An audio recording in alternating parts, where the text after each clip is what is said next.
This is Tim here from Your Six Studios. Today in this video I'm going to show you how to password lock your photos on any Android device. So just go on over to the Google Play Store and open this up. And most of you will already have this. It's called Files by Google, except if you're on like a Samsung device or maybe some foreign phones or something like that. We got Files by Google. Download that and open it up. So if you swipe up, just go to Files now. And if you have this application on your device, you're good to go. Samsung users will have My Files. You still want to get Files. But it's practically going to be the same thing. But under My Files or under Files by Google, we have this option right here. Might be hidden. It's called Save Folder. We can just tap this and come up with a quick password. And you can see I have a picture in here.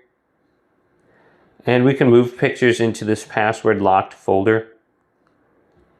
Let's go to this one here, hold down on it, and then go to move to safe folder.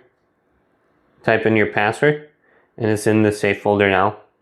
Go to the top left, go to settings, safe folder options, and we can change or reset the folder under here if we want to change the lock. So very easy to do on any Android device. Most of you will already have this. If you're on Samsung, you won't. You'll have to get this because you'll just have My Files on there. Otherwise, you can try using your safe folder or your secure folders on your different devices. So on Samsung, I have this secure folder. I can just set this up. Here's my secure folder. This is password locked. And then I can move stuff into here if I go to the three little dots and go to Add Files.